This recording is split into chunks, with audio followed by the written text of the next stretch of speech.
Dans cette vidéo, on va parler de l'analogie. Quelle est la différence entre une métaphore et une comparaison, entre une allégorie et une personnification? Vous serez spécialiste à la fin de cette vidéo. D'abord, le concept d'analogie repose sur le fait de relier deux éléments de nature différente dans un but précis. Dans la littérature, et même dans la vie de tous les jours, de nombreuses analogies sont utilisées. Nous allons en évoquer quelques types. Le mot métaphore fait peur, mais en réalité, il décrit quelque chose de simple. Il est dérivé d'un terme grec qui signifie transport. On peut donc imaginer un transport de sens. Le terme le plus juste qu'on peut associer à la métaphore est le mot implicite.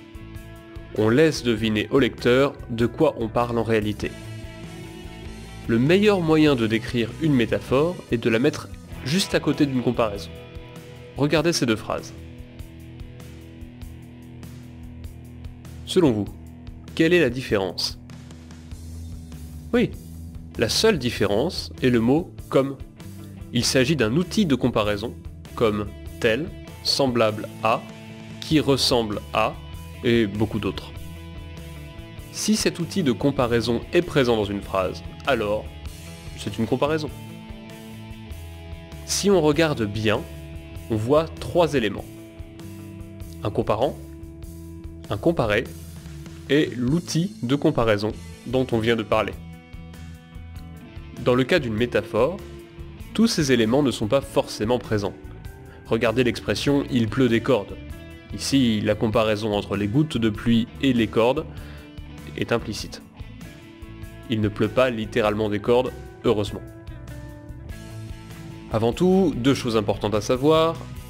Premièrement, l'allégorie vient du grec « parler autrement ». Deuxièmement, c'est une forme de métaphore.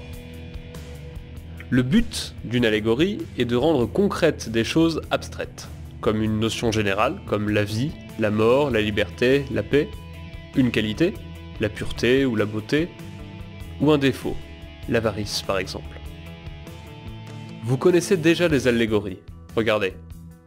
Ça vous évoque quelque chose?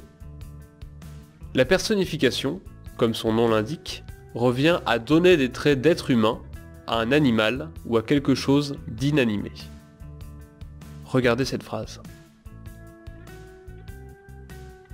Les termes ami et s'endort peuvent être appliqués à un être humain, mais jamais au crépuscule. C'est donc une personnification. Nous allons prendre quelques exemples concrets pour nous entraîner. Ça, c'est une métaphore. On devine qu'il s'agit d'un énorme cigare, probablement comparé à une obélisque à cause de sa taille. Le rapprochement reste implicite, il n'y a pas d'outil de comparaison.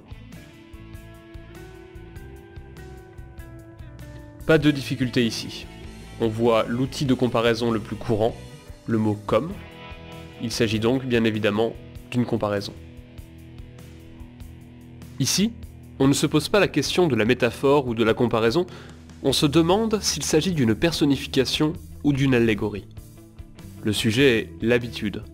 Elle est ici présentée sous des traits humains, puisqu'elle porte l'auteur jusqu'à son lit. Aucune description n'est faite de cette habitude, il ne s'agit donc pas d'une allégorie. Ici, la description est longue, et on se fait facilement une image mentale de ce qui est représenté. Un peu à la manière d'une peinture. Les mots faucheuse et squelette représentent généralement une allégorie de la mort.